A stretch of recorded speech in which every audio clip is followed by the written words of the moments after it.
2 പത്രോസ് 2:20.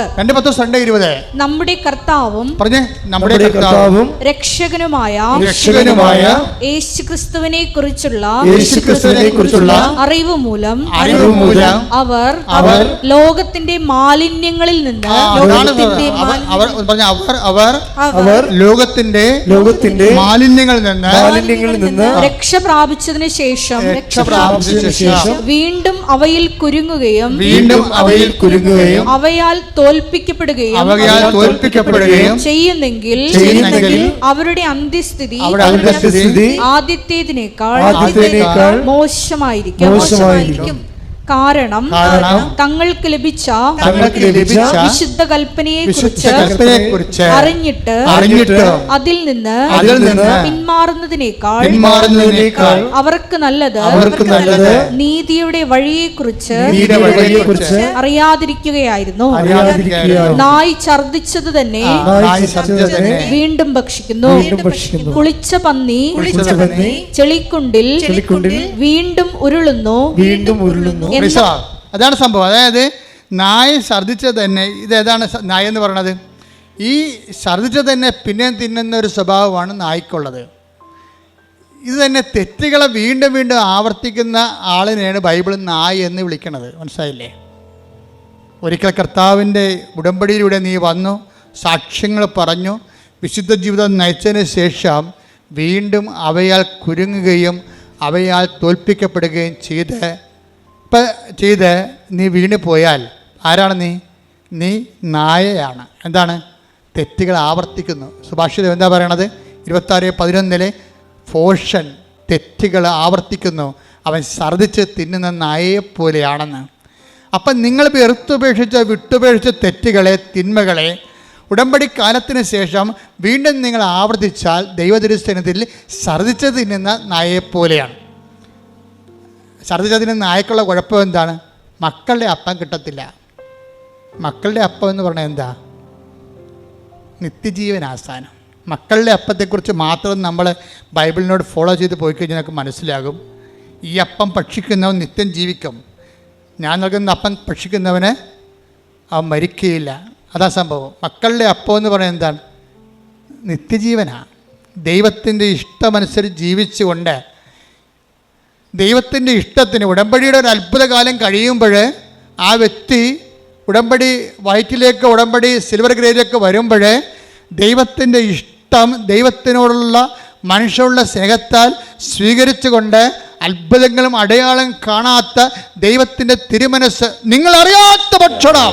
യോഹന്നാൻ 4:32 അവൻ പറഞ്ഞു നിങ്ങൾ അറിയാത്ത ഭക്ഷണം എനിക്കുണ്ട്. അതായത് ഇന്ന് സിറ്റുവേഷൻ എന്ന് വെച്ച് കഴിഞ്ഞാൽ സമയക്കാര്യമായിട്ടുള്ള യേശുവിൻ്റെ അതായത് ഡിസ്കോഴ്സാണത്, സമരിയൻ ഡിസ്കോഴ്സ്. അവിടെ എന്താ പ്രശ്നം വെച്ച് കഴിഞ്ഞാൽ 12 പേരെയും. അപ്പോൾ ഇന്നലെ എൻ്റെ കപ്പേരസ് എന്നോട് പറയണേ, എൻ്റെ ഈശോയുടെ കാര്യം ഓർത്തിട്ട് ഞാൻ വെളുപ്പിലിരുന്ന് കരഞ്ഞു പോയെന്ന്. ഞാൻ ചോദിച്ചു എന്നാ പരിപാടി? അതല്ല അച്ഛാ, ആ സമരക്കാരിയെ വിശ്വാസത്തിലേക്ക് വിളിക്കാൻ വേണ്ടി ഈശോ 12 പേരെയും പറഞ്ഞു വിട്ടില്ലേ? ഒരാൾക്ക് എന്തിനാ ഭക്ഷണം മേടിക്കാൻ 12 പേരെയും പറഞ്ഞു വിട്ടത്? ഞാൻ തന്നെ വാവളിച്ചു പോയി. കർത്താവിൻ്റെ അൾത്താരയിൽ നിന്ന് ശുശ്രൂഷ ചെയ്യുന്നവൻ വെളുപ്പാൻ കാലത്ത് എഴുന്നേറ്റ് കണ്ണീര് ചൊരിയുന്നു. ആരെക്കുറിച്ച് ഓർത്തിട്ടാ? മക്കളെക്കുറിച്ച് ഓർത്തിട്ടല്ല, ഭാര്യയെക്കുറിച്ച് ഓർത്തില്ല, കുടുംബത്തെക്കുറിച്ച് ഓർത്തില്ല, കർത്താവിനെക്കുറിച്ച് ഓർത്തിട്ട്. ഒരു വിശുദ്ധിയിലേക്കൊരു വ്യക്തിയെ വിളിക്കാൻ വേണ്ടി ആ മനുഷ്യൻ ചിന്തിച്ചപ്പോൾ പറയുന്നത്, അയാളോട് ഈശോ പറഞ്ഞു ഞാൻ 12 പേരെയും പറഞ്ഞു വിട്ടായിരുന്നെന്ന്. എന്തിനാണ്? ഇവർക്ക് 5 ഭർത്താക്കന്മാരുണ്ടായിരുന്നു. ആ നാട്ടുകാരെ കേൾപ്പിച്ച് പറയേണ്ട കാര്യമില്ലല്ലോ, അവരോട് പറയേണ്ടതല്ലേ. അതിൽ നിന്ന് അവളെ പിന്തിരിപ്പിക്കാൻ വേണ്ടി, മറ്റുള്ള കേൾക്കാതിരിക്കാൻ വേണ്ടി രഹസ്യമായിട്ട് ഞാൻ അവളോട് പറഞ്ഞതാണ്. നീ പറഞ്ഞതൊക്കെ ശരിയാണ് മകളെ, നിനക്ക് 5 ഭർത്താക്കന്മാരുണ്ടായിരുന്നു. ഭർത്താവില്ലെന്ന് പറഞ്ഞാൽ ശരിയാണ്, 5 ഭർത്താക്കന്മാരുണ്ടായിരുന്നു.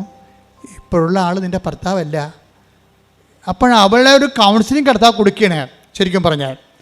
അപ്പോൾ അത് കൊടുത്തു കഴിഞ്ഞപ്പോൾ അവൾക്ക് മനസ്സിലായി താൻ ചെയ്ത കാര്യങ്ങൾ തന്നോട് പറയാൻ വേണ്ടി മാത്രം ദൈവം തന്നെ ശ്രദ്ധിക്കുന്നുണ്ടെന്ന് മനസ്സിലായി. എല്ലാവരുടെയും പ്രശ്നം അതാണ്. എന്താണ്? ദൈവം എന്നെ ശ്രദ്ധിക്കുന്നില്ലെന്നല്ലേ.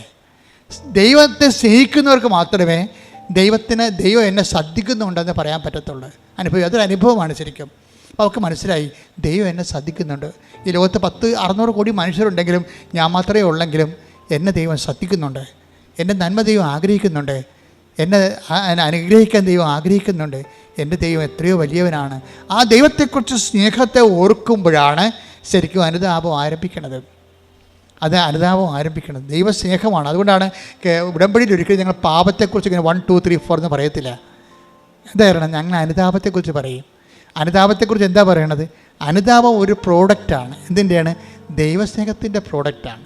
നിങ്ങൾ പത്രം കൊടുക്കുമ്പോഴും കർത്താവേ എനിക്ക് കൊടുക്കാനേ പറയും, എൻ്റെ കണ്ണുകൊണ്ട് തന്നെ ഇത് കണ്ട് വായിക്കാൻ പറ്റണില്ല, പക്ഷെ മറ്റുള്ളവർ വായിക്കാൻ വേണ്ടി ഞാനിത് കൊടുക്കുമ്പോൾ എൻ്റെ പരാധീനത കൂടി അവരെ പരിഹരിച്ചിട്ട് അവർ വായിച്ചിട്ട് നിന്നെ അറിയാൻ ഇടയാക്കണേ. അങ്ങനെ ഉള്ളിൽ പ്രാർത്ഥനയോടുകൂടിയാണ് കൊടുക്കണമെന്നുണ്ടെങ്കിൽ നിങ്ങൾ ദൈവസ്നേഹം വർദ്ധിക്കാം.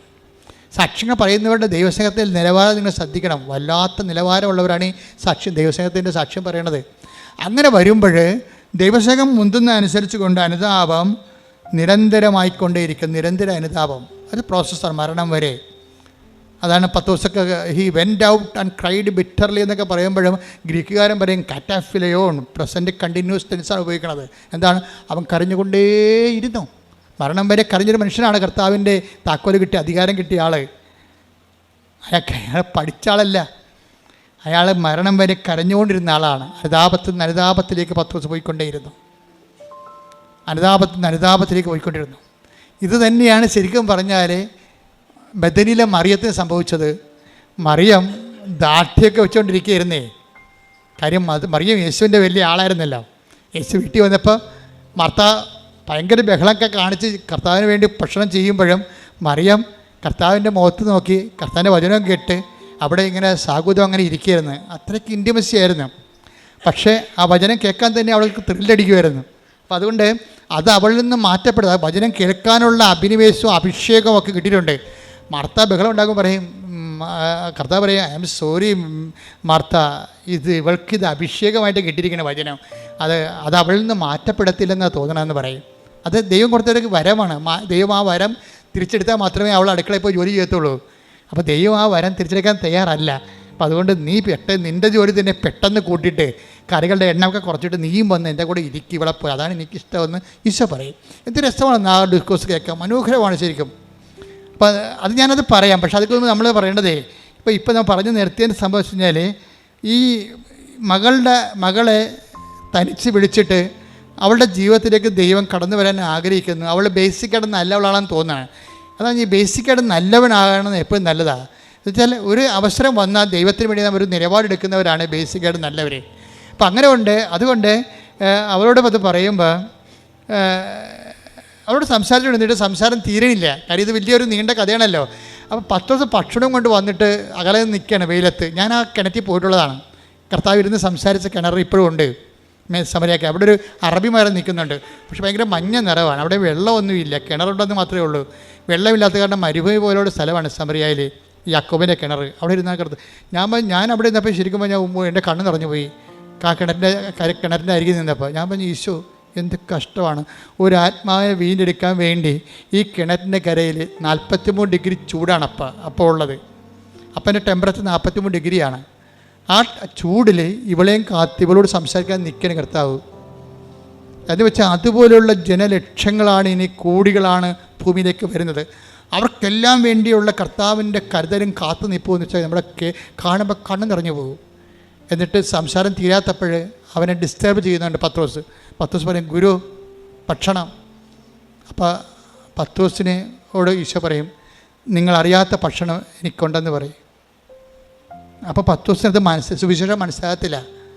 പത്രോസ് ആരെങ്കിലും കൊണ്ടുവന്ന് നമ്മളെക്കാൾ നേരത്തെ ഭക്ഷണം കൊടുത്ത് കാണുമായിരിക്കും, അല്ലെങ്കിൽ ചേർത്ത് തന്നെ വന്ന് ഭക്ഷണം കൊടുത്ത് കാണുമായിരിക്കും. പക്ഷേ സംസാരം എല്ലാം പിരിഞ്ഞ് പോകുമ്പോൾ അവൾ പെട്ടെന്ന് നാട്ടിലിട്ട് പോയിട്ട് വലിയ സുവിശേഷ വേലയൊക്കെ ചെയ്തിട്ട് തിരിച്ചു വരും. അതിനുള്ളിൽ കർത്താവ് പറയും, നിങ്ങളറിയാത്ത ഭക്ഷണം എനിക്കുണ്ട്. എന്താ എൻ്റെ ഭക്ഷണം? എന്താണ്? എൻ്റെ പിതാവിൻ്റെ ഇഷ്ടം നിറവേറ്റുകയാണ് എൻ്റെ ഭക്ഷണം. അപ്പോൾ അടയാളങ്ങളില്ലെങ്കിലും ദൈവത്തിൻ്റെ ഒരു നീല ഉടമ്പടിക്കാരും ചാര ഉടമ്പടിക്കാരും ഒക്കെ ശ്രദ്ധിക്കേണ്ടത്, നിങ്ങൾക്ക് അടയാളങ്ങൾ ഉണ്ടാവാതിരിക്കാനാണ് ഞാൻ പ്രാർത്ഥിക്കുന്നത്. എന്താ കാര്യം എന്നറിയാമോ? ആ ഒരു മച്ചൂരിലേക്ക് ഉടമ്പടി ചെല്ലുമ്പോഴേ ദൈവയിഷ്ടം അന്നു വേണ്ട ആഹാരം ഡെയിലി ബ്രെഡായിട്ട് നമ്മളതിൽ കഴിച്ച് നിത്യതയ്ക്ക് വേണ്ടി നമ്മളെ തന്നെ ഒരുക്കും. അനുദിന ജീവിതത്തിൻ്റെ കാരണങ്ങൾ ഇതൊക്കെ നിങ്ങൾക്ക്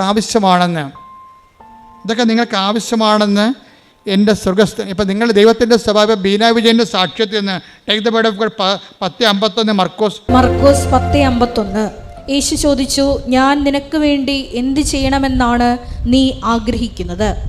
പ്രൈസ് ദി ലോർഡ്. യേശു ചോദിച്ചു, ഞാൻ നിനക്ക്, ഒരു അന്ധന് കാഴ്ച നൽകുന്ന സംഭവമാണ്. അന്ധനെ കാണുമ്പോൾ ഈശോ ചോദിക്കണത്, ഞാൻ നിനക്ക് വേണ്ടി എന്ത് ചെയ്യണം? അപ്പോൾ അവരെന്ത് പറയും? എനിക്ക് കാണണമെന്ന് പറയും. അപ്പം നമ്മൾക്ക് പെർട്ടിക്കുലറായിട്ട് ഇപ്പോൾ ബീന വിജയൻ എന്താ കർത്താവിനോട് ചോദിച്ചത്? എനിക്ക് ജോലി വേണം, പക്ഷേ ഞാൻ ടീച്ചറാണ്, എനിക്ക് രാവിലെ പോകണം, എൻ്റെ 2 കുഞ്ഞുങ്ങളുണ്ട്, വൈകുന്നേരം വരണം. അങ്ങനെ ഒരു നേഴ്സ് ജോലി കിട്ടുക, പക്ഷേ എനിക്ക് ജോലി തരണം, എനിക്ക് കുഞ്ഞുങ്ങളെ പോറ്റണ്ടേ. അപ്പോൾ ഞാൻ എന്ത്, 10:51 പറഞ്ഞാൽ എന്താണ്? ഞാൻ എന്ത് പറഞ്ഞേ?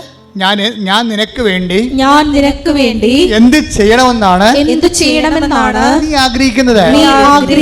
നമ്മൾ ഈ ഉടമ്പടി വെച്ചിരിക്കുന്ന 6 കാര്യങ്ങൾ നമ്മൾ ആഗ്രഹിക്കണതല്ലേ, അത് നടക്കും.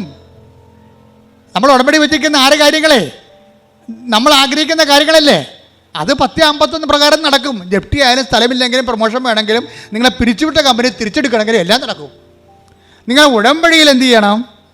നിങ്ങളെ ഉടമ്പടിയിൽ ആദ്യം നിങ്ങൾ എന്ത് ചെയ്യണം? നിങ്ങളുടെ ആദ്യം ദൈവരാജ്യത്തെയും അതിൻ്റെ നീതിയെയും കുറിച്ച് നമുക്കൊരു അന്വേഷണമുണ്ട്. ഉടമ്പടി ഒരു അന്വേഷണമാണ്. എവിടെയാണ്, ഏത് മേഖലയിലാണ് ദൈവത്തിൻ്റെ രാജ്യവും നീതിയും എനിക്ക് നിറവേറ്റിപ്പോകുക? അപ്പോൾ ദൈവത്തെക്കുറിച്ചുള്ള ചിന്തയും ദൈവവചനം അനുപേക്ഷണീയമായ ഒരു ജീവിത പുനഃക്രമീകരണവുമാണ് ഉടമ്പടി ആവശ്യപ്പെടുന്നത്. ഇതിനകത്ത് വരുമ്പോൾ ഒരു ഭാഗം കഴിയുമ്പോൾ, അടയാളങ്ങളുടെ ഒരു കാലം കഴിയുമ്പോൾ, നമുക്കറിയാമല്ലോ ബൈബിളിൻ്റെ ഒരു ചിട്ടവട്ടങ്ങളിൽ നോക്കിയാൽ മനസ്സിലാകും. ബൈബിള് ഒരു 15-ാം അധ്യായം പറയും. മർക്കോസിൻ്റെ സുവിശേഷം എടുക്കാം. മർക്കോസിൻ്റെ സുവിശേഷത്തിൽ ഒരു 18 അധ്യായം ഉണ്ടെന്ന്, 16 അധ്യായം ഉണ്ട്. 16 അധ്യായം എന്ന് പറയുമ്പോൾ 8 അധ്യായം കഴിയുമ്പോൾ പിന്നെ അത്ഭുതങ്ങളില്ല. യോഹന്നാന്റെ സുവിശേഷം എത്ര ഉണ്ട്? 21 അധ്യായങ്ങളുണ്ട്. ആ ലാസറിനെ ഉയർപ്പിച്ച് കഴിഞ്ഞാൽ പിന്നെ അത്ഭുതങ്ങളില്ല. 11-ാം അധ്യായത്തിൽ വെച്ച് ക്ലോസ് ചെയ്യും, ഷഡ് ചെയ്യും. എല്ലാ അടയാളങ്ങളും ഷഡ് ചെയ്യും. ലുക്കാന്റെ സുവിശേഷത്തിൽ അത് തന്നെ സംഭവം. 24 അധ്യായങ്ങളുണ്ട്. 12 അധ്യായത്തിൽ വെച്ച് അടയാളങ്ങൾ ക്ലോസ് ചെയ്യും. അടയാളം ഒരു കാലമാണ്, ദൈവത്തിലേക്ക് നിന്നെ വളർത്തിക്കൊണ്ടുവരുന്നൊരു കാലമാണ്. പിന്നെ നമ്മൾ അടയാളമില്ലാത്ത കാലം അമ്മയോടൊപ്പം ജീവിക്കും. നമ്മൾ അടയാളമില്ലെങ്കിലും അമ്മയോടൊപ്പം ജീവിക്കും. എന്താ കാര്യം? അടയാളമെന്ന് പറയണത് അന്നന്ന് വേണ്ട ആഹാരം പോലെയാണ്. എന്താണ്? അങ്ങയുടെ ഇഷ്ടം നിറവേറ്റുകയാണ്, എൻ്റെ പിതാവിൻ്റെ ഇഷ്ടം നിറവേറ്റുകയാണ്. നിങ്ങളറിയാത്ത ഭക്ഷണം എനിക്കുണ്ട്. എന്താണ് കാര്യം? എൻ്റെ പിതാവിൻ്റെ ഇഷ്ടം നിറവേറ്റുകയാണ് എൻ്റെ ആഹാരം. ചില കാര്യങ്ങൾക്ക് അടയാളങ്ങൾ കിട്ടിയില്ല എന്നുണ്ടെങ്കിൽ അപ്പോൾ അടയാളം കിട്ടണ വെള്ളിയാണെങ്കിൽ അടയാളം കിട്ടാതെ തന്നെ നിലനിൽക്കുകയും അതേസമയം നീ അത് അക്സെപ്റ്റ് ചെയ്യുകയും ചെയ്യുമ്പോൾ അത് ദൈവഹിതമാകുകയും സ്വർണ്ണമാകുകയും ചെയ്യും. അതിൻ്റെ അർത്ഥമെന്ന് ഞാൻ പറഞ്ഞാൽ, അപ്പം നിങ്ങൾക്ക് ഇപ്പോൾ ഇന്നലെ ഒരു സാക്ഷ്യം, മെനയെന്നൊരു സാക്ഷ്യം. അവർക്ക് കുറേ 8 കൊല്ലമായിട്ട് മക്കളില്ല. 8 കൊല്ലമായിട്ട് മക്കളില്ല. മെനയെന്നത്തെ സാക്ഷ്യമാണ്. 8 കൊല്ലമായിട്ട് അവർക്ക് മക്കളില്ല. അപ്പോൾ പല തരത്തിലുള്ള സംഭവങ്ങളൊക്കെ ചെയ്തിട്ടും ഈ ശാസ്ത്രീയമായ മേഖല നോക്കിയിട്ട് അവർക്ക് മക്കളില്ല. പക്ഷെ ഉടമ്പടി എടുത്തപ്പോൾ അന്ന് തന്നെ അവർ ആ ആഴ്ചത്തിന് അവർ പ്രഗ്നൻ്റ് ആകും. പക്ഷേ എത്രയാണ്? ആ 8 കൊല്ലത്തെ കുടിശ്ശിക അരിയറം തീർത്തുകൊണ്ടാണ്. ഇപ്പോൾ ഒരു കൊല്ലം ഒരു കൊച്ചിനെ പ്രസവിക്കണമെങ്കിൽ അതിനെ വളർത്തി പാലുപിടി മാറണമെങ്കിൽ എന്നെ 2.5 കൊല്ലം വേണമല്ലോ, അല്ലേ? അപ്പോൾ 3 പിള്ളേർക്ക് എത്ര കൊല്ലം വേണം? 2.5 വെച്ച് കണക്കാക്കി കഴിഞ്ഞാൽ 8 കൊല്ലം വേണം. അപ്പോൾ 8 കൊല്ലം പിള്ളേരില്ലായിരുന്നിട്ട് 8ാമത്തെ കൊല്ലം ഉടമ്പടി എടുത്തപ്പോൾ 3 പിള്ളേർ ഒരുമിച്ച് കൊടുക്കുക. അതിൻ്റെ അർത്ഥം അതാണ്. അപ്പോൾ ഒറ്റ ആശുപത്രി കിടപ്പേ ഉള്ളതിൻ്റെ അത്. അല്ലെങ്കിൽ നമ്മൾ ഓരോ കൊച്ചിനും പോയി ആശുപത്രി കിടക്കണ്ടേ? 1 ലക്ഷമോ 1.5 ലക്ഷമോ നിങ്ങളുടെ സാമ്പത്തിക നിലവാരം പോലെ അപ്പോഴപ്പം മുടക്കണം. ഇത് ഒറ്റ ആശുപത്രി കിടപ്പം 3 പിള്ളേർ 8 കൊല്ലം ഒന്നിച്ച് തരാൻ ദൈവത്തിന് കഴിയും. ഞാൻ ആ സാക്ഷ്യം കേട്ടപ്പോൾ ഞാൻ ഞെട്ടിപ്പോയി. കാര്യം ഈ സാക്ഷ്യം ആവർത്തിക്കുന്നുണ്ട്. എപ്പോഴും ഇങ്ങനെ എല്ലാ കൊല്ലവും ഇങ്ങനെ 3 കുഞ്ഞുങ്ങൾ 12 കൊല്ലം മക്കളില്ല, 12ാമത്തെ കൊല്ലം 4 കുഞ്ഞുങ്ങൾ ഒരുമിച്ച് പ്രസവിക്കും. ആ പഴയ സാക്ഷികൾ നോക്കിയാൽ മതി. എന്നുവെച്ചാൽ ഇത്രയും നാളിലെ കുരിശുകയും അരിയറും ചേർത്ത് ഒരുമിച്ച് തരാൻ ദൈവത്തിന് കഴിയും. 4 ആശുപത്രി കിടപ്പും 4 പ്രസവ ലീവിന് പകരം ഒറ്റ പ്രസവ ലീവും ഒറ്റ ആശുപത്രി കിടപ്പും ഒറ്റ തവണ തീർപ്പാക്കും. കണ്ട് ഇത് ദൈവത്തിന് കഴിയണതാണ്. അതാണ് നിങ്ങൾ എന്താണ് ആഗ്രഹിക്കുന്നത് അതുപോലെ ചെയ്യും. പക്ഷേ ഇതൊക്കെ ദൈവം ചെയ്യണത് കാര്യങ്ങളാണ്. ഉടമ്പടി എന്ന് പറയുമ്പോൾ ഇതിൻ്റെ ഒരു വലിയ ഒരു സംഭവമാണ്. അതായത് ദൈവം ഒറ്റത്തവണ തീർപ്പാക്കിയിട്ട് ഇത്രയും നാളിൽ നിൻ്റെ കണ്ണീരിനെല്ലാം ഒറ്റ ഉത്തരം തരും. പക്ഷേ എന്താ പ്രശ്നം വെച്ച് കഴിഞ്ഞാൽ, പ്രശ്നം എന്ന് പറഞ്ഞാൽ ഞാൻ ഭയങ്കര സീരിയസ് ആണ് ഈ വിഷയത്തിൽ. ദൈവം ഇത്രയും നല്ലവനായിട്ടും ദൈവം ഇത്രയും കൃത്യമായിട്ടും ദൈവം അരിയറ് ചേർത്ത് കുടിശ്ശിക സഹിതം കൊടുക്കുമ്പോഴും ആ വ്യക്തിക്ക് ദൈവത്തിനേക്ക് നിനക്ക് 4 കുഞ്ഞുങ്ങളെ കിട്ടി. ഈ 4 കുഞ്ഞുങ്ങളും നീ വളർത്തി വഴിപിഴച്ചവളാക്കുകയാണെങ്കിൽ ഉള്ള അവസ്ഥ എന്താണ്? 4 ആത്മാക്കൾ ജന്മങ്ങൾ നിൻ്റെ കൈ കിട്ടി പാഴാകത്തില്ലേ? അതാണ് പ്രശ്നം. അത് പ്രശ്നമാണ്. മക്കളില്ലെന്നല്ല നീ പറയേണ്ടത് ദൈവത്തോട്. ഒരു കുഞ്ഞിനെ തന്നാൽ ഞാൻ ദൈവത്തിൻ്റെ മകനെ എൻ്റെ രക്തസാക്ഷിയായി നിന്നാലും ശരി, ഞാൻ എൻ്റെ ദൈവത്തിൻ്റെ കുഞ്ഞിനെ പോലെ വളർത്തുമെന്ന് നീ പറയണം. അത് പറയാൻ നീ തയ്യാറാണെങ്കിൽ നീ ഇങ്ങനെ വിഷയം പോലെ പ്രസവിക്കും. എന്താ കാര്യം എന്നറിയാമോ? ദൈവത്തിനെ എനിക്കറിയാം. നമ്മൾ ദൈവത്തിൻ്റെ കാര്യങ്ങൾ കണ്ടാണ് ഇവിടം വരെ എത്തിയത്. അത് ദൈവത്തിന് ഒന്നും പഞ്ഞമില്ല. അമർത്തി കുലുക്കി നിറച്ചളന്ന് അവൻ നിൻ്റെ മടിയിലോട്ട് 6:36 ലുക്കാൻ്റെ സുവിശേഷം. ദൈവത്തിൻ്റെ സ്വഭാവം അതാണ്. പക്ഷെ നമ്മുടെ സ്വഭാവത്താണ് ഇപ്പോൾ പ്രശ്നം വന്നിരിക്കുന്നത്. കാര്യം എന്താണ്? ദൈവത്തിൻ്റെ സ്വഭാവം കാണിക്കുമ്പോൾ നമ്മുടെ സ്വഭാവം ദൈവസ്വഭാവത്തിലേക്ക് കൺവേർഷൻ സംഭവിക്കണം. ഇതിനാണ് നിരന്തര അനുതാപം എന്ന് പറയുന്നത്.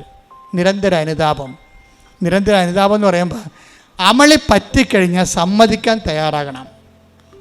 അനുതാപം തുടങ്ങണത് സമ്മതിക്കാൻ തയ്യാറ്. ഇപ്പോൾ ഞാൻ കാനംകാരിയോട് കർത്താവ് പറഞ്ഞു, മക്കളുടെ അപ്പമെടുത്ത് നായ്ക്കൾക്ക് കൊടുക്കുക വിഹിതമല്ല. ഇപ്പോൾ അവളെന്താ പറഞ്ഞത്? That is right my lord, I am a dog. നീ പറഞ്ഞത് ശരിയാണ്. ഞാൻ തന്നെ വീണ്ടും അനുതാപമില്ലാതെ വീണ്ടും ഞാൻ നായി ഛർദ്ദിച്ചത് തന്നെ പിന്നെയും തന്നെ എന്ന് പറഞ്ഞാൽ ചെയ്ത് തെറ്റ് തന്നെ പിന്നെയും ചെയ്യുന്ന ആളാണ് ഞാനൊരു നായയാണ്. അതാണ് സംഭവം. അതായത് കർത്താവ് അത് വെളിപ്പെടുത്തി കൊടുക്കുമ്പോൾ നായ ഛർദ്ദിച്ചത് തന്നെ, അത് മക്കളുടെ അപ്പം എടുത്ത് നായ്ക്കൾക്ക് കൊടുക്കുക വിഹിതമല്ല. നായ്ക്കളെന്ന് പറഞ്ഞാൽ എന്താണ്?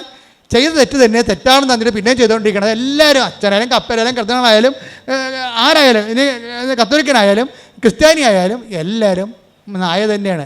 തെറ്റുകൾ ആവർത്തിക്കണമെങ്കിൽ അവൻ ഒരു നായയാണ്. അതൊക്കെ നായ ഛർദ്ദിച്ചത് തന്നെ. പിന്നെ ഇപ്പം അനുതാപം എന്ന് പറയുന്നത് തെറ്റുകൾ ആവർത്തിക്കാത്ത അവസ്ഥ കൂടിയാണ്. അനുതാപത്തിൻ്റെ ആരംഭം എവിടുന്നാണ് തുടങ്ങണത്? ആദ്യമേ തന്നെ അതിൻ്റെ ABCD എന്ന് പറയുന്നത് തെറ്റുകൾ ആവർത്തിക്കാത്ത അവസ്ഥ.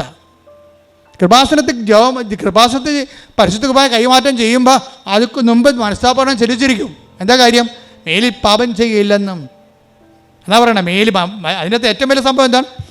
നമുക്കറിയാമല്ലോ, നല്ല കുമ്പസാരത്തിനുള്ള കാര്യങ്ങൾ ഒന്നെന്താണ്? മേലിൽ പാപം ചെയ്യാതിരിക്കുന്നതാണ്. അത് അക്രൈസ്തവനായാലും ക്രൈസ്തവനായാലും പഴയ തെറ്റുകൾ ആവർത്തിക്കത്തില്ലെന്ന് കർത്താവിനോട് പറഞ്ഞാൽ അന്ന് മുതൽ ഉടമ്പടി ഫയറാകാൻ തുടങ്ങും.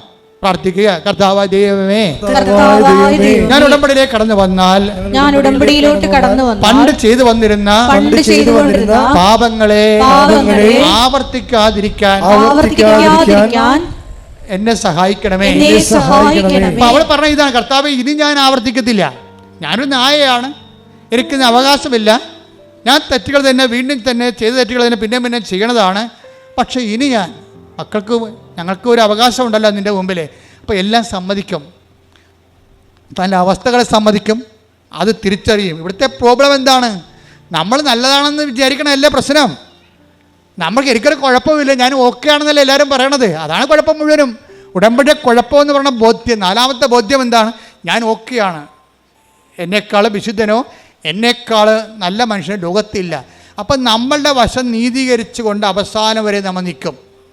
എല്ലാവരുടെ സംസാരം, ഇൻക്ലൂഡിങ് മൈസെൽഫ്, എല്ലാവരുടെ സംസാരത്തിനും സ്വയം നീതീകരണം എന്ന് പറയണത് ശരിക്കും പറഞ്ഞാൽ അനുതാപമില്ലാത്ത അവസ്ഥ തന്നെയാണ്.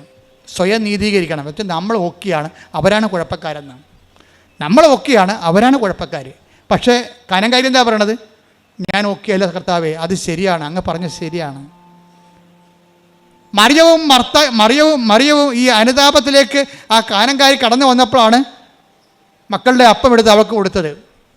നിത്യജീവൻ ഉൾപ്പെടെയുള്ള ദൈവാനുഗ്രഹങ്ങളിലേക്ക് അവളെ കർത്താവ് തിരിച്ചു കൊണ്ടുവരികയാണ്. ദൈവത്തിലേക്ക് വരിക എന്ന് വെച്ച് കഴിഞ്ഞാൽ ഒരു അടയാളം. ഇപ്പോൾ എന്തുമാത്രം നോൺ ക്രിസ്ത്യൻസ് ആണോ ഉടമ്പടി എടുക്കുന്നത്? നിങ്ങൾക്ക് തോന്നുന്നുണ്ടോ നിങ്ങളുടെ മകളെ കെട്ടിക്കാനാണ് യേശു ക്രിസ്തു ക്രൂശിക്കപ്പെട്ടതെന്ന്? നിങ്ങൾക്ക് തോന്നുന്നു നിങ്ങൾ സ്ഥലം വിൽക്കാനാണ് കർത്താവ് ഉയർപ്പിക്കപ്പെട്ടതെന്ന്? നിങ്ങൾ കർത്താവിൻ്റെ ഉയർപ്പിൻ്റെ ഉത്ഥാനത്തിനും പങ്കാളികളായിട്ട് ഉടമ്പടിയിൽ നിന്ന് പങ്കുപറ്റുന്നുണ്ടെങ്കിൽ ദൈവിക ലക്ഷ്യം എന്താണ് തിരിച്ചറിയണം. എന്താ കാര്യം? നിത്യതയാണ് എൻ്റെ ലക്ഷ്യം. നിങ്ങൾ പ്രാർത്ഥിക്കേണ്ടത് എന്താണ്? കർത്താവേ, നിത്യത വരെ അങ്ങനെ കൊണ്ട് ജീവിക്കാൻ എന്നെ സഹായിക്കണമേ. പ്രാർത്ഥിക്കുക, കർത്താവേ അനുതാപത്തിന്റെ നീണ്ട സമയ സഞ്ചാരങ്ങളിലെ നിത്യത വരെ ജീവിക്കുവാൻ അങ്ങയോടൊത്ത് ജീവിക്കുവാൻ എന്നെ സഹായിക്കണമേ. ശ്രദ്ധിക്കട്ടെ,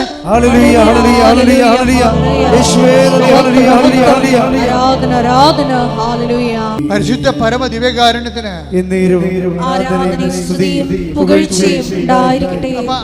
അതായത് അനുതാപത്തിൽ നിന്ന് അനുതാപത്തിലേക്കുള്ള ആത്മീയ സഞ്ചാരമാണ് ഉടമ്പടിയുടെ വളർച്ച എന്ന് പറയണത്. അപ്പോഴത് നമുക്ക് ചില വിഷയങ്ങൾക്ക് അഭിഷേകം കിട്ടും, ചില വിഷയങ്ങൾ നമ്മൾ അത് ഇല്ലാതിരുന്ന കാലത്തേക്കാൾ ഇല്ലാത്ത കാലത്ത് ഉള്ളതിനേക്കാൾ മെച്ചമായ ആന്തരികമായ സന്തോഷം ലഭിക്കും. ക്രിസ്തീയ ആധ്യാത്മികത എന്ന് പറയുന്നത് നമ്മൾ ഇന്ന് വരെ കാണാത്ത നിധികളുള്ള സ്ഥലമാണ്.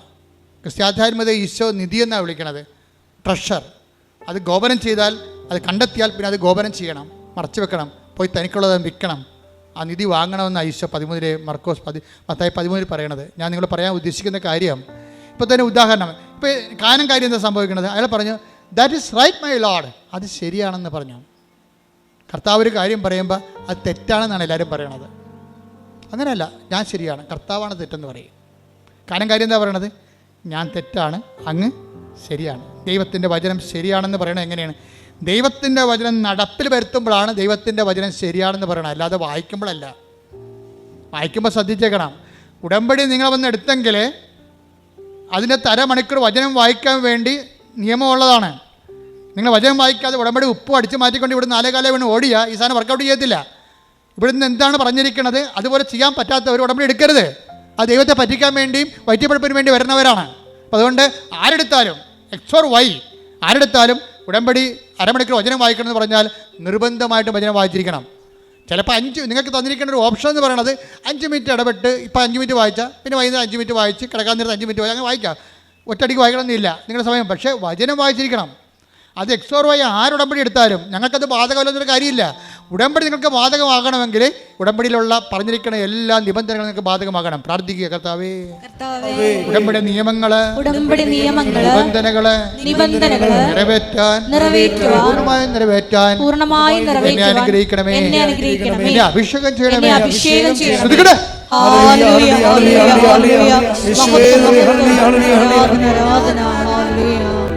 പരിശുദ്ധ പരമ ദിവ്യകാരുണ്യത്തിന് ആരാധനയും സ്തുതിയും പുകഴ്ചയും ഉണ്ടായിരിക്കട്ടെ. നമ്മൾ അതിന്റെ പൂർണ്ണതയിലേക്ക് വരികയാണ്. വീണ്ടും പറയുന്നത് ഇവിടെ എന്ത് സംഭവം? കാനംകാരി അത് ശരിയാണെന്ന് പറഞ്ഞു. അവിടെയാണ് അനുതാപം. നീ പറഞ്ഞത് ശരിയാണെന്ന് പറയണത്. നമ്മുടെ ജീവിതമല്ല ശരി, കർത്താവിൻ്റെ വചനമാണ് ശരി. ഇനി കർത്താവിൻ്റെ വചനം അനുസരിച്ചുകൊണ്ട് ഞാൻ എൻ്റെ ജീവിതം പുനഃക്രമീകരിക്കുമെന്നാണ് കാനംകാരി പറഞ്ഞത്. അപ്പോൾ അവിടെ മകൾ സുഖം പ്രാപിച്ചു. അടയാളങ്ങൾ ദൈവം നൽകണത് ദൈവവചനം ശരിയാണെന്ന് നമ്മുടെ ജീവിതത്തിൽ വചനം നിറവേറ്റിക്കൊണ്ട് സാക്ഷ്യം പറയും. സാക്ഷ്യപ്പെടുത്തി ജീവിക്കുമ്പോഴാണ് ദൈവം അത് ശരിയായിട്ട് അംഗീകരിക്കണത്. ഇത് തന്നെയാണ് ശരിക്കും പറഞ്ഞാൽ ബദനിയായിലെ മറിയം ചെയ്യണത്. ബദനിയായിലെ മറിയത്തിന് ഒരു തെറ്റ് പറ്റി. എന്താ തെറ്റ്? അവൾ കർത്താവിനെ മിസ്അണ്ടർസ്റ്റാൻഡ് ചെയ്ത് വചനം ചുമ്മാ കേട്ടോണ്ടിരിക്കണതാണ് കാര്യമെന്നാണ് അവൾ വിചാരിച്ചത്. വലിയ ആനക്കാര്യമായിരിക്കും വചനം വായിച്ചുകൊണ്ടിരിക്കണതും കേട്ടുകൊണ്ടിരിക്കണതും. പക്ഷെ മാർത്ത അവളുടെ ചേർത്തി മാർത്തായിക്ക് വചനത്തെക്കുറിച്ച് വലിയ ഗ്രാഹ്യമൊന്നുമില്ല. അത് നിയമപരമായിട്ട് അവൾ ജീവിക്കുന്നുണ്ട്, വചനം വായിക്കുന്നുണ്ട്. പക്ഷെ അവൾ പറയണത് ഉത്തരവാദിത്തങ്ങളൊക്കെ ചെയ്യണമാണ് വലിയ കാര്യം എന്നാണ് അവൾ പറയണത്. ഇത് രണ്ട് എക്സ്ട്രീമാണെന്നാണ് ഈശോ പറയണത്. ഉത്തരവാദിത്തങ്ങൾ ചെയ്യണം, വചനം നിറവേറ്റുകയും ചെയ്യണം, വചനം വായിക്കുകയും ചെയ്യണം, വചനം കേൾക്കുകയും ചെയ്യണം. അതുകൊണ്ടാണ് നീയും വന്ന് വചനം കേൾക്കാൻ പറയണത്. പക്ഷേ എന്നാ പറ്റി? ഒരു ഇഷ്യൂ ആ കുടുംബത്തെ ക്രിയേറ്റ് ചെയ്യുമ്പോൾ ആ തൂണും തുണയുമായി നിന്ന ലാസർ അവരുടെ ആങ്ങളെ തന്നെ രോഗിയായി നോക്കുമ്പോൾ എന്താ പറ്റി? അടുത്തിരുന്ന മറിയം പറയും രോഗിയായതുകൊണ്ട് അവർ ആദ്യം ഈ ലാസറിന് രോഗം വന്നിട്ട് മറിയം മൈൻഡ് ചെയ്യില്ല. എന്താ കാര്യം? ആണും തൂണും തടിയും തണ്ടേടിയുമായിട്ട് നിൽക്കണത് ആരാണ്? ദൈവം അവിടെ കൂടെ ഉണ്ട്, ഈശോ ഉണ്ട്. കനായിലെ കല്യാണത്തിൽ വെള്ളം മിഞ്ഞാക്കിയോ കടൽ മിഞ്ഞാക്കിയോ നടന്നവൻ. അങ്ങനെ ഒത്തിരി ബയോഡേറ്റ ഉള്ള ക്രിസ്തു അവളുടെ ഒരു കുടുംബ സുഹൃത്തിനെ പോലെ ഉണ്ട്. ദൈവമായിട്ട് ആവശ്യമില്ലാത്ത സ്വകാര്യ ബന്ധം ചില ആൾക്കാരുണ്ടാക്കും. കർത്താവിൻ്റെ പ്രാണനാണ്, സുഹൃത്താണ്, മണ്ണാങ്കട്ടിൻ്റെ ഒപ്പുമല്ല. ലാസ്റ്റ് 2 പെങ്ങന്മാരുണ്ടായിരുന്നു, ഒന്ന് മാർത്ത ഒന്ന് മറിയം പറഞ്ഞ കർത്താവിൻ്റെ ഫ്രണ്ടാണെന്ന്. കർത്താവ് പറഞ്ഞ് ഒട്ടേണ്ടി വരുന്നു പറഞ്ഞു. ഒരു ഫ്രണ്ടുമില്ല, അങ്ങനെ റിലേഷൻ ഇല്ലെന്ന് പറയും. എന്താ കാര്യം? ദൈവമായിട്ട് നമുക്കൊരു മാനുഷികമായ ഫ്രണ്ട്ഷിപ്പല്ല ഉള്ളത്, ദൈവവും ദൈവത്തിന് മക്കളും എന്നുള്ള ഫ്രണ്ട്ഷിപ്പാണ് നമുക്കുള്ളത്. ഈ ഫ്രണ്ട്ഷിപ്പിൻ്റെ സമയത്ത് ഉണ്ടായിരുന്ന വിഷയം എന്ന് പറയണത്, ഇപ്പോൾ ഒരു ഇഷ്യൂ ഉണ്ടായി, നമ്മളത് എപ്പോഴും അണ്ടർ ടെസ്റ്റിംഗ് ആണ്. നീ ദൈവത്തിൻ്റെ എന്ത് റിലേഷൻ്റെ നിലവാരത്തിലാണെങ്കിലും ദൈവം പറയും എനിക്ക് ടെസ്റ്റ്, നീ കാര്യങ്ങളൊക്കെ പറഞ്ഞാൽ ശരിയാണ്, പക്ഷേ ടെസ്റ്റ് ചെയ്യാനുണ്ടെന്ന് പറയും. അങ്ങനെ ലാസറിന് പണി കൊടുക്കണത്. ലാസർ ചത്തുമലക്കും. അപ്പോൾ ഇവിടെ നിലവിട്ട് പോകും. ആരുമില്ലല്ലോ ഇപ്പം. കർത്താവിന് വേണ്ടി ആഹാരം ചെയ്താണ് ഇവർ ഒരു വർഷം മുഴുവനും. കർത്താവിനെ കൊണ്ടിരുന്ന് വചനം പങ്കുവെച്ചതാണ് മറിയാം. ഒരു കഥയുമില്ല, കർത്താവില്ല, ആരുമില്ല. ആൾക്കാരൊക്കെ പറഞ്ഞു വിട്ടിട്ടുണ്ട് കൊണ്ടുവരാൻ, ആര് വരാൻ, ചത്ത് ചീഞ്ഞ് അടക്കി തീർന്ന്. എന്നിട്ടില്ല, അവസാനം ഇവരെല്ലാം ഡൗണായി. പ്രാർത്ഥിച്ചിട്ട് എന്ത് കാര്യം, കർത്താവ് വീട്ടിൽ വന്നെന്ന് പറഞ്ഞിട്ട് എന്ത് കാര്യം, ഇവിടെ ഇരുന്ന് സംസാരിച്ചെന്ന് പറഞ്ഞിട്ട് എന്ത് കാര്യം, നമുക്കൊരാവശ്യമില്ല ഉള്ളപ്പോൾ ആരുമില്ലല്ലോ. അതാ നമുക്കൊരാവശ്യമുള്ളപ്പോൾ ആരുമില്ലല്ലോ. അതായത് എപ്പോഴും ടെസ്റ്റിംഗ് ടൈം എപ്പോഴും നിങ്ങൾക്ക് മനസ്സിലാക്കണം. കർത്താവുമായിട്ട് നിൽക്കുമ്പോൾ നമ്മൾ എന്ത് ജോലി ചെയ്തു, നമ്മൾ എന്ത് കർത്താവുമായിട്ട് ബന്ധമാണ്. ഇപ്പം ഞങ്ങളൊക്കെ ഫുൾ ടൈം കോൺസെൻട്രേറ്റഡാണ്, ഞാൻ.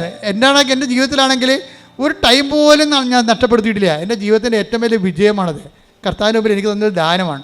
ഒരു ടൈം പോലും ഞാൻ വേസ്റ്റ് ചെയ്തിട്ടില്ല, വേസ്റ്റിന് വേണ്ടി ഉപയോഗിച്ചിട്ടില്ല. എല്ലാം സുവിശേഷത്തിന് വേണ്ടിയും സഭയ്ക്ക് വേണ്ടിയും സാംസ്കാരിക കലാവിധങ്ങൾക്ക് വേണ്ടിയും സഭയോട് ബന്ധപ്പെട്ട സമൂഹത്തിന് വേണ്ടിയും പൊതുസമൂഹത്തിന് വേണ്ടിയാണ് ജീവിച്ചത്. ഇപ്പോഴും അങ്ങനെയാണ്, ഒരു സമയം കളയത്തില്ല. പക്ഷേ എനിക്ക് ഇത്രയും കൃത്യമായിട്ട് സുവിശേഷ വേലയായിട്ട് ജീവിച്ചിട്ടും എനിക്ക് എന്തെല്ലാം പ്രോബ്ലംസാണ് ഉള്ളത്. എനിക്ക് ന്യായമായി ദൈവം തരേണ്ട ഒരു കാര്യം തന്നിട്ടില്ല. ദൈവത്തിന് വേണ്ടി ഒത്തിരി കാര്യങ്ങൾ ദൈവം ചെയ്തിട്ടുണ്ട്, അതിന് എന്നെ പങ്കെടുപ്പിച്ചിട്ടുണ്ട്. അത് ഞാൻ സന്തോഷമായി. ഇപ്പം നിങ്ങൾ ദൈവത്തിന് വേണ്ടി തന്ന കാര്യമാണ് ഉടമ്പടി, ദൈവത്തിന് വേണ്ടി തന്ന കാര്യമാണ് നിങ്ങൾ. അത് ഞാൻ നന്നായിട്ട് ചെയ്യുന്നുണ്ട്. പക്ഷേ ഇതുപോലും ആരോഗ്യത്തോടെ ചെയ്യാൻ വേണ്ടി ദൈവം അനുവദിച്ചിട്ടില്ല. എന്താ കാര്യം?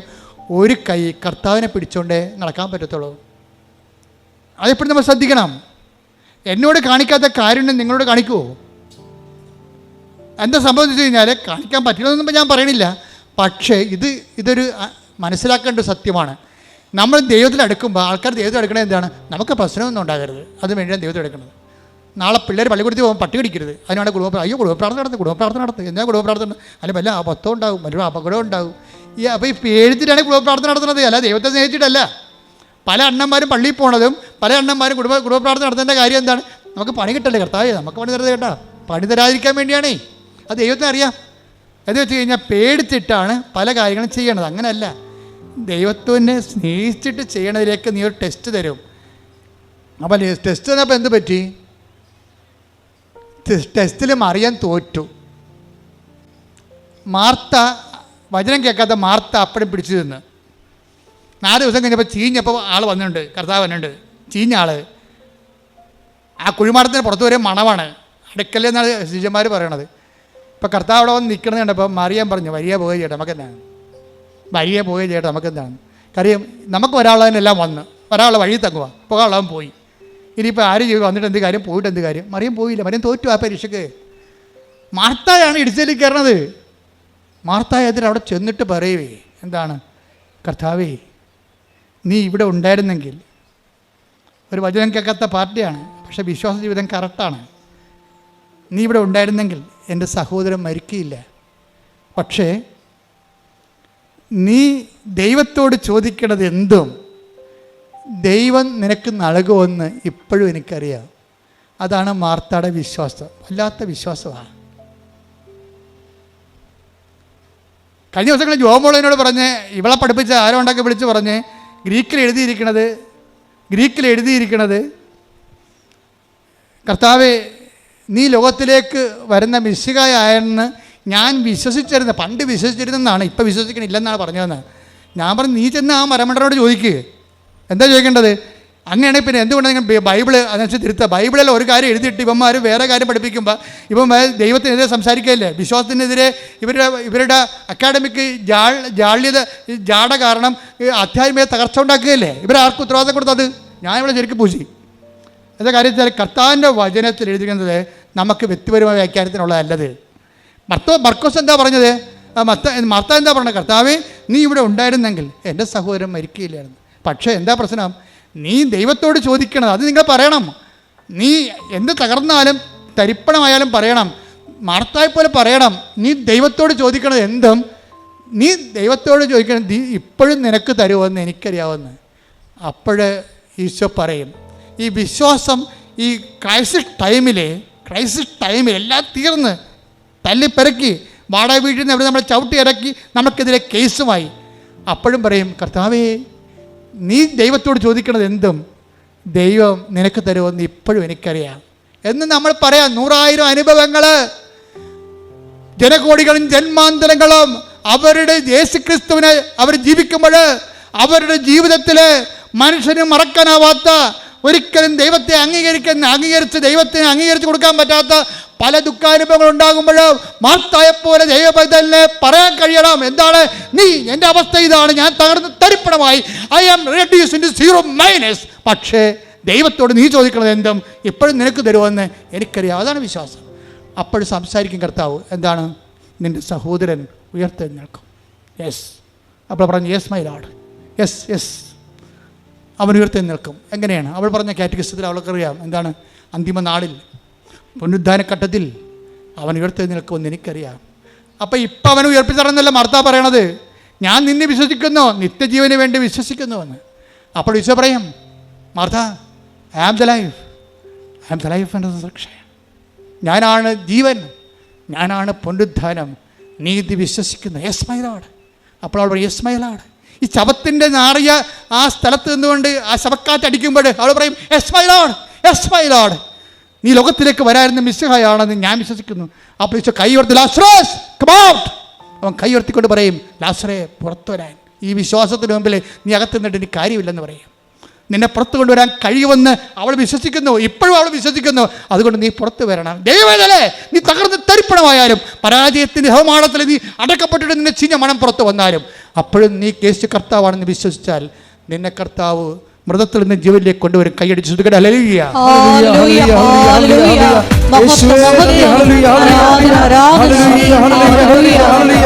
പരമ ദിവ്യകാരുണ്യത്തിന്, പരിശുദ്ധ പരമ ദിവ്യകാരുണ്യത്തിന് ലാസർ ഉയർപ്പിക്കപ്പെട്ടൊരു അടയാളം കണ്ടപ്പോഴേ തകർന്നു പോയത് മറിയമാണ്. മറിയം കണ്ണുനീരോടെ ഇരിക്കുക. കാര്യം അവളെ വിളിച്ചിട്ട് വന്നില്ലല്ലോ. ഈ മഹാത്ഭുതം കാണാൻ വേണ്ടി കർത്താവ് ആളെ വിട്ട് അവളെ വിളിച്ചതാണ്. വന്നില്ല അവൾ. കർത്താവിനറിയാം ഈ രോഗം മരണകാരണമല്ല, മറിച്ച് കർത്താവിൻ്റെ ദൈവത്തിൻ്റെ മഹത്വം പ്രകടമാകാനാണ്. ആ വചനം കേട്ട വഷളിനെ കർത്താവ് ആളേച്ച് വിളിപ്പിച്ചതാണ്. അവൾ വന്നില്ല. അപ്പോൾ അവൾ എന്ത് കഠിനമുള്ള സംഭവമാണത്. പക്ഷെ ആ പാവപ്പെട്ട വചനം കേൾക്കാത്ത മർത്ത വന്ന് കുറച്ച് കഴിഞ്ഞപ്പോൾ കർത്താവ് അവളെ വിളിപ്പിച്ചിട്ടാണ് അവളോട് ഇത് സംസാരിച്ചു. എന്നിട്ടാണ് കർത്താവ് ഉയർപ്പിച്ചത്. പക്ഷെ അതല്ല എൻ്റെ വിഷയം. അതിനുശേഷം ഒരാഴ്ച കഴിഞ്ഞപ്പോഴേ അവളും കണ്ടില്ലേ കർത്താവ്, അവളും പറഞ്ഞത് തന്നെയാണ്, നീ ഉണ്ടായിരുന്നെങ്കിൽ ഇങ്ങനെ സംഭവിക്കത്തില്ല. എല്ലാവരുടെയും പ്രശ്നം അതാണല്ല, നീ ഉണ്ടായിരുന്നെങ്കിൽ ഇങ്ങനെ സംഭവിക്കത്തില്ലെന്ന്. നീ ഉണ്ടായിരുന്നില്ല, അങ്ങനെ സംഭവിച്ചു. എന്നാലും സുവിശേഷം നിൻ്റെ വീണ്ടെടുപ്പിന് ഒരു വാതിൽ തുറന്നിടുന്നുണ്ട്. അതാ സംഭവം. നീ ഉണ്ടായിരുന്നെങ്കിൽ ഇങ്ങനെ സംഭവിക്കത്തില്ലായിരുന്നു. ശരി, സംഭവിച്ചു. നീ ഇല്ലായിരുന്നു, അങ്ങനെ സംഭവിച്ചു എന്ന് പറഞ്ഞുകൊണ്ട് അത് അവസാന വാക്കല്ല. നിൻ്റെ വീണ്ടെടുപ്പിന് ദൈവം ഒരു വാതിൽ തുറന്നിട്ടുണ്ട്. I am the door. അതാണ് കർത്താവ് പറഞ്ഞു, ഞാനാണ് വാതിലെന്ന്. കൈയടിക്കട്ടെ, ശ്രദ്ധിക്കട്ടെ.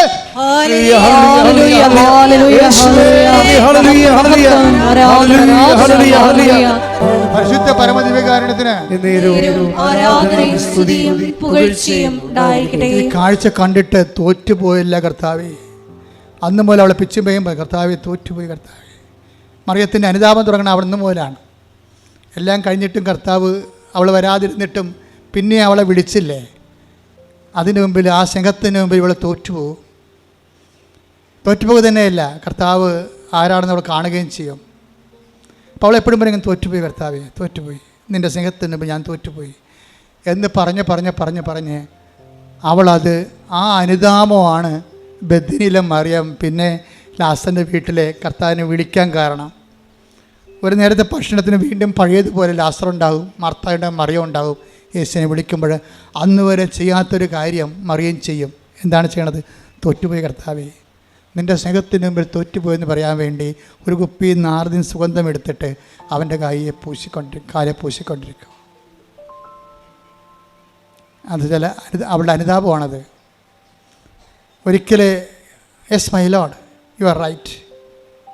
അതാണ് അനുതാപം. അതേ കർത്താവേ, കനങ്കാരി പറഞ്ഞില്ലേ, yes my lord, you are right. ഇപ്പോഴും മറിയാൻ പറഞ്ഞ എന്താണ്? Yes my lord, you are right. ക്രിസ്തു എപ്പോഴും സത്യമായിട്ട് നിൽക്കും. ഏത് തകർച്ചകളിലൂടെ നീ കടന്നു പോയാലും നിന്നെ വീണ്ടെടുക്കാൻ, അവസാനത്തെ വാതിൽ തുറക്കാൻ വേണ്ടി ക്രിസ്തു വരും. അപ്പോഴും നീ ഇടയ്ക്ക് കർത്താവിനെ തള്ളിപ്പറയരുത്. കാര്യം അനുതാപം എന്ന് പറയണത് നിരന്തരമായ ക്രിസ്തുവിനെ എല്ലാ സാഹചര്യങ്ങളിലും അംഗീകരിച്ചുകൊണ്ട് ക്രിസ്തുവിൻ്റെ കൂടെ നിത്യതയിലേക്കുള്ള യാത്രയാണ്. ഇത് കണ്ടപ്പോൾ വാട്ട് വേസ്റ്റ് അയാൾ കിടന്ന് കാറി. ആരാണ്? യൂദാസ്. എന്താ വാട്ട് വേസ്റ്റ്, എന്ത് ഇത് 300 ദിനാറയില്ലേ, ഒരു വർഷത്തെ മുഴുവൻ കൂലിയാണ്. ഇത് പാപസംഘങ്ങൾക്ക് വീട് വെച്ച് കൊടുക്കാൻ പാടില്ല ഞാൻ ചോദിക്കും. അങ്ങനെ ചോദിക്കണവരില്ലേ? ബൈബിൾ പഠിക്കുന്നവൻ ധ്യാനകേന്ദ്രങ്ങൾക്ക് പകരം വീട് വെച്ച് കൊടുക്കാൻ പറയുന്ന ആൾക്കാരില്ലേ? എല്ലാ കാലത്തും ഉണ്ടാവും. പെണ്ണുങ്ങളെ കെട്ടിക്കാൻ പാടില്ല എന്ന് പറഞ്ഞിരിക്കുന്ന ആൾക്കാരുണ്ടാവും. യൂദാസന്മാർ എല്ലാ കാലത്തും ഉണ്ടാവും. പക്ഷേ അതിന് പകരം നമുക്ക് വീട് വെച്ച് കൊടുക്കാം, മക്കളെ കെട്ടിച്ച് കൊടുക്കാം, പക്ഷേ അത് സുവിശേഷത്തിന് പകരമാകത്തില്ല. അപ്പോൾ അത് സുവിശേഷത്തിന് പകരമാകാത്ത കാരണം യൂദാസിനോട് ഈശോ അഡ്രസ്സ് ചെയ്യും. അവനോട് അഡ്രസ്സ് ചെയ്യേണ്ട ഒരു കാര്യമില്ല, ഞാനാണ് അഡ്രസ്സ് ചെയ്യത്തില്ല അവനോട്, മിണ്ടാതിരിക്കുകയുള്ളൂ. നമുക്കെന്തിനാണ് പറഞ്ഞോട് സംസാരിക്കേണ്ട ആവശ്യം? Why you should waste my time. പക്ഷേ എല്ലാവർക്കും വേണ്ടി കർത്താവ് അവനോട് സംസാരിക്കും. എന്താ പറഞ്ഞത്? ജൂഡാസ്, എൻ്റെ നീ അത്ര നെഞ്ചുവേദന എടുക്കേണ്ട കാര്യമൊന്നും കരുതി. നീ വലിയ റാഷണാലിറ്റി കളിച്ചിട്ടും നാട്ടുകാരുടെ മുമ്പിൽ വലിയ സാമൂഹ്യ പരിഷ്കർത്താവേണ്ട കാര്യമൊന്നുമില്ല. എൻ്റെ ശവസംസ്കാരത്തിന് വേണ്ടി ഇത് ചെയ്തതെന്ന് നീ കരുതി വെച്ചാൽ മതി. വണ്ടി വിട്ടേക്കാൻ പറയും. എൻ്റെ ശവസംസ്കാരത്തിന് വേണ്ടി. പക്ഷേ നീ ഒരു കാര്യം മനസ്സിലാക്കണം. എന്താ കാര്യം? നീ അതിനെ മനസ്സിലാക്കേണ്ട കാലങ്ങളാണ് നിനക്ക് വരാൻ പോണത്. എൻ്റെ സുവിശേഷം എവിടെയെങ്കിലും പറയുക. Take the word of God. Mathai 26:13 സത്യമായി ഞാൻ നിങ്ങളോട് പറയുന്നു, സത്യമായി ഞാൻ നിങ്ങളോട് പറയുന്നു, ലോകത്തിൽ എവിടെയെല്ലാം ഈ സുവിശേഷം പ്രസംഗിക്കപ്പെടുമോ അവിടെയെല്ലാം ഇവൾ ചെയ്ത കാര്യവും ഇവളുടെ സ്മരണയ്ക്കായി പ്രസ്താവിക്കപ്പെടും. അപ്പൊ ഇത് നാർദിൻ സുഗന്ധതൈലം കെട്ട് വിറ്റ് പെണ്ണ് കെട്ടിക്കണതും പെണ്ണുങ്ങളെ കെട്ടിക്കണത്, മക്കളെ കെട്ടിക്കണതും, ജോലി വാങ്ങിച്ചു കൊടുക്കണതും വീട് വെച്ച് കൊടുക്കണതും ഒക്കെ അല്ല പ്രശ്നം. അത് സെക്കൻഡറി ആയിട്ട് ഇതിൻ്റെ ഫലങ്ങളായിട്ട് വരണതാണ്. ആദ്യം വേണ്ടത് എന്താണ്? സുവിശേഷം പ്രചരിക്കപ്പെടണം. ഏറ്റവും വലിയ കാരുണ്യം എന്ന് പറഞ്ഞാൽ, കാരുണ്യപ്രവൃത്തി എന്ന് പറഞ്ഞാൽ എന്താണെന്ന് അറിയാമോ? സുവിശേഷം കൈമാറ്റം ചെയ്യപ്പെടുന്ന ഏറ്റവും വലിയ കാരുണ്യപ്രവൃത്തി. കരുണയുടെ വർഷത്തിൽ കർത്താവ് എനിക്ക് തന്ന വെളിപാട് ഞാൻ അന്നത്തെ സുവിശേഷത്തിൽ പറഞ്ഞിട്ടുണ്ട്. കാരുണ്യപ്രവൃത്തി എന്ന് പറയണത് കർത്താവിനെ അറിയാത്തവരെ അറിയിക്കുന്നതും അറിഞ്ഞവരെ ആഴപ്പെടുന്നതുമാണ്. അതുകൊണ്ട് ഈ സുവിശേഷം ലോകം മുഴുവൻ പ്രഘോഷിക്കപ്പെടുമ്പോഴും നിൻ്റെ പേര് പറയും, വേറെ രീതിയിലാണ് പറയണത്, പക്ഷേ ഇവളുടെ പേര് പറയും. അത് പ്രഘോഷിക്കപ്പെടുന്നതിൻ്റെ ഭാഗമായിരിക്കും. സുവിശേഷ പ്രഘോഷത്തിൻ്റെ ഭാഗമായിട്ടായിരിക്കും ഇവളുടെ അനുതാപം ഇനി പ്രഘോഷിക്കപ്പെടാൻ പോകുന്നതെന്ന് പറയും. അവൾക്ക് ചെയ്യാൻ കഴിയണം അവൾ ചെയ്തു, അവൾക്ക് ചെയ്യാൻ കഴിയണം അവൾ ചെയ്തു. അവളുടെ ചെയ്തതിനെ, അവളുടെ അനുതാപത്തെ ദൈവം അംഗീകരിക്കും. എന്താ കാര്യം? ലാസർ ഉയർത്തപ്പോൾ നീ ലോകത്തിലേക്ക് വരായിരുന്ന മിശിഹായാണ്, നീ ദൈവത്തെ മനുഷ്യൻ മരിച്ചാലും ഉയർത്തെഴുന്നേൽപ്പിക്കണ ദൈവമാണെന്ന് അവൾ നേരിട്ട് കണ്ടപ്പോൾ അവനിൽ വിശ്വസിക്കുന്നവന് നിത്യജീവനുണ്ടെന്ന് മാർത്തായെപ്പോലെ അവൾ ഏറ്റു പറഞ്ഞതാണ്. കർത്താവിൻ്റെ കാലത്ത് പാദങ്ങൾ പൂശിയ അനുതാപത്തിൻ്റെ സുഗന്ധ തൈലമെന്ന് പറയുന്നത് നിത്യതയ്ക്ക് വേണ്ടിയുള്ള അച്ചാരമാണ്. കൈയ്യടിക്കട്ടെ, ശ്രുതിക്കട്ടെ, ഹല്ലേലൂയ.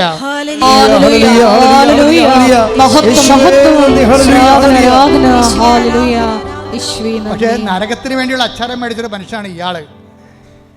നരകത്തിന് വേണ്ടിയുള്ള അച്ചാരം, ഇവളെ നിത്യതയ്ക്ക് വേണ്ടിയുള്ള അച്ചാരം വിട്ട്, പക്ഷെ അവൾ ചെയ്യാനുള്ള ചെയ്തോളാൻ പറഞ്ഞു, ചെയ്യട്ടെന്ന് പറഞ്ഞു.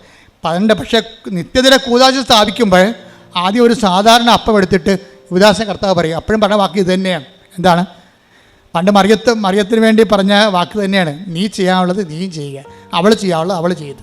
അത് നിത്യതയ്ക്ക് വേണ്ടി ഓഹരിയാവും. ലോകത്ത് എവിടെ സുവിശേഷം പ്രസംഗിച്ചാലും അവൾ പറയുന്ന ചെയ്യുന്ന കാര്യം ഇനി നീ ചെയ്യാനുള്ള നീയും ചെയ്യുക എന്ന് പറയും. എന്താ അവൾ ചെയ്യാൻ പോണത്? അപ്പോൾ യോഹന്നാൻ്റെ സുവിശേഷം പറയുവേ, അപ്പോൾ രാത്രിയായിരുന്നെന്ന്. എന്താണ്? അപ്പക്കഷ്ണം സ്വീകരിച്ച ഉടനെ അവനിൽ പിശാച് പ്രവേശിച്ചു. അപ്പം എന്ത് സംഭവിച്ചു? അപ്പോൾ രാത്രിയായിരുന്നു. യോഹന്നാൻ 13:30 ആ അപ്പക്കഷ്ണം സ്വീകരിച്ച ഉടനെ അവൻ പുറത്തുപോയി, അപ്പോൾ രാത്രിയായിരുന്നു. അവൻ കുർബാന സ്വീകരിച്ചില്ല, അവന് കുർബാന കൊടുത്തില്ല. കുർബാന നിത്യജീവൻ്റെ അപ്പമാണ്. അത് കൊടുക്കാനുള്ള അർഹത, സ്വീകരിക്കാനുള്ള അർഹത അവനില്ല.